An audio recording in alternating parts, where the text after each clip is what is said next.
पहले मैं ईश्वर का धन्यवाद करता हूं कि आज की इस सुंदर दिवस में, इस महान स्थान में, माय होम इंडिया की इस कार्यक्रम हुल दिवस में भी मौजूद होने का यहाँ सौभाग्य मिला। उसके लिए सुनील देवधर जी, मेरा बड़ा भाई, उसको बहुत बहुत धन्यवाद। मंच में बैठे हुए हमारे झारखंड का पूर्व मुख्यमंत्री श्री बाबूलाल मरांडी जी, आपके बारे में सिर्फ हम सुनते थे, आज देखा भी है, मिला भी है, उसके लिए बहुत बहुत धन्यवाद। सचदेवा जी और हमारी जो दो दीदी हमारी साथ मंच में बैठे हुए, आप दोनों को भी नमस्ते। हमारे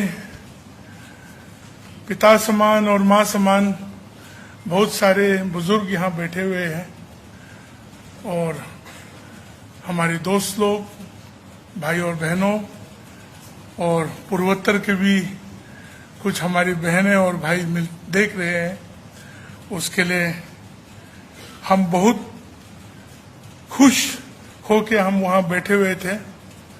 लोग कहते हैं पूर्वोत्तर के लोगों की आँख छोटा है, हमारी आँख भी छोटा है, मगर देखने में बहुत अच्छे तरह से देख सकता हूँ।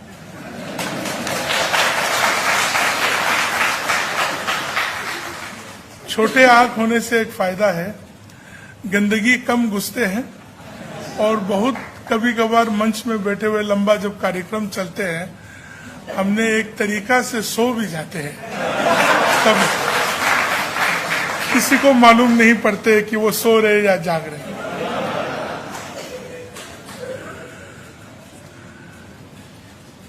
कॉन्स्टिट्यूशन क्लब हमारे लिए भी ये पहले बार है इस स्थान में आके एक जनजाति का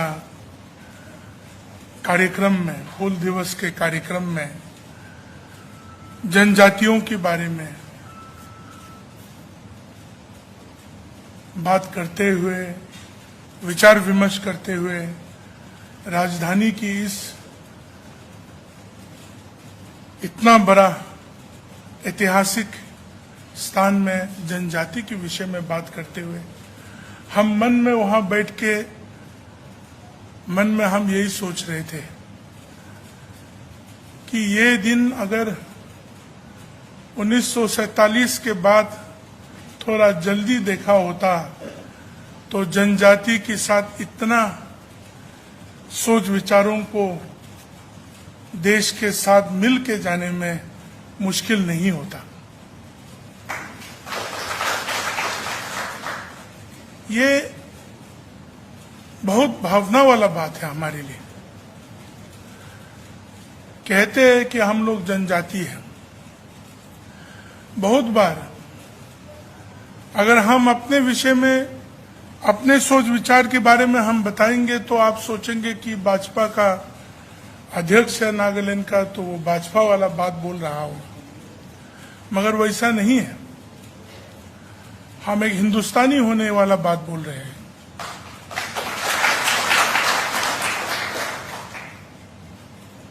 सुनील जी को मैंने कभी ये नहीं कहा, मैं हमारे वशिष्ठ बाबूलाल जी को हम कह रहे थे कि हमारे साथ ऐसा हुआ था जो उन्होंने बताया।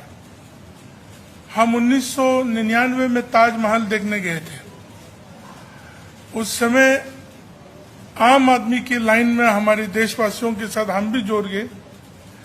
इतना लंबा लाइन में रुकने के बाद जब काउंटर पहुंचा, मुझे दो आदमी लेके दूसरा लाइन में लेके गया। मुझे मालूम नहीं था, मगर उस समय में घुसने के लिए $20 लेते थे। तो $20 तो जिंदगी में हमको उस समय में मिला भी नहीं और देखा भी नहीं था। तो उस तरह होके मुझे बहुत कन्विंस करना पड़ा कि हम हिंदुस्तानी हैं और हम नागालैंड से हैं। तो उस समय हम जब बोला वहां के लोगों को कि मैं नागालैंड से हूं, तो किसी ने ये भी पूछा कि कौन सा लैंड, स्विट्जरलैंड या फिनलैंड, कहाँ, कौन सा लैंड से। तो हम उस दिन को नहीं भूलते हैं और आज के इस दिन को भी कभी नहीं भूलेंगे कि आज जनजातियों के बारे में पूर्वोत्तर के लिए हमारे देश भी एक होके हम लोगों को भी इस मंच और इस जगह को सबके सामने देने के लिए ये जो सौभाग्य हमको दिया है वो सिर्फ हमारे लिए नहीं, हमारे पूरा पूर्वोत्तर के लोगों के लिए और जनजातियों के लिए ये गर्व की बात है।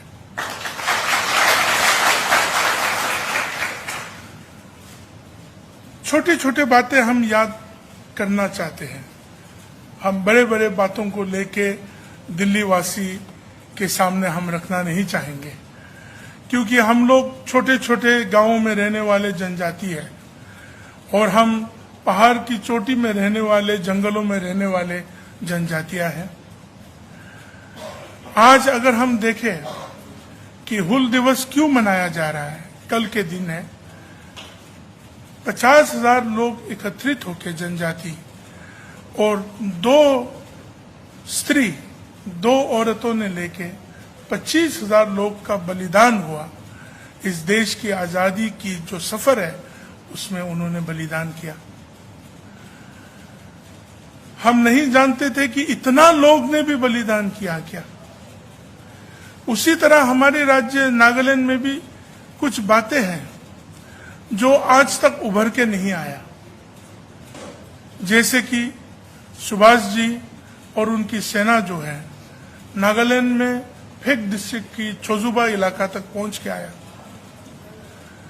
और दुर्भाग्य की बात यह है कि आज हम भी उसी सरकार में हैं, मगर हमारी सरकार गठबंधन है और ये इकरार नहीं करते हैं कि सुभाष जी वहां तक आके चला गया। और वहां ऐसे ऐसे बुजुर्ग लोग हैं, आज 100 साल की उम्र की कोई बुजुर्ग है, कोई 99, कोई 95 ईयर्स एंड अबव के लोग हैं, जो वो कहानी कहते हैं कि वो एक साथ सुभाष जी के साथ उस इलाका तक जापानी लोगों के साथ लड़ने के लिए वो लोग आया था और उस तरह का माहौल रख के इस देश का आजादी हुआ। बहुत सारे लोगों के लिए तो आजादी का कहानी सिर्फ चंद परिवारों के नाम लेके, चंद लोगों का नाम लेके, हम सब भी उनमें से है जो यहां तक पहुंच के आया है।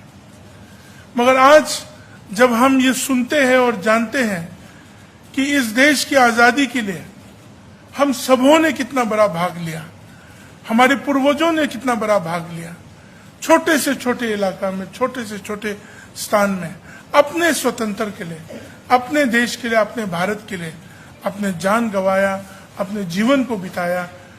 इन चीजों का नैरेटिव, इन चीजों का कहानी, इन चीजों के विषय में हम लोग बात क्यों नहीं कर रहे हैं?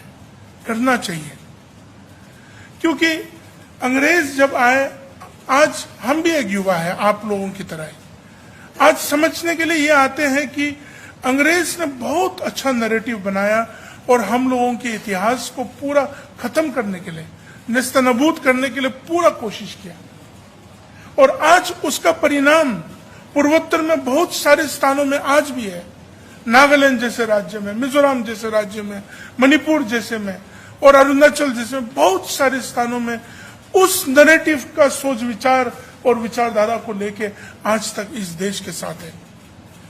और हम सबों का काम बनते हैं कि उस विचारधारा को निकाल के जो सत्य विचारधारा है, सत्य नैरेटिव है, उस नैरेटिव के मार्गदर्शन में हमें लेके चलना चाहिए। आप लोग तो बहुत खुशनसीब वाले लोग हैं कि आपको जब कहे भारत माता की जय, कहिए ना, गर्वान महसूस होते हैं। अब पूर्वोत्तर में बहुत सारे स्थानों में जाइए, सन्नाटा के आवाज के सिवा कुछ और जवाब नहीं मिलेगा, क्योंकि गलत नैरेटिव लेके आया गया है। भारत माता की जय बोले तो चुपचाप रहेंगे।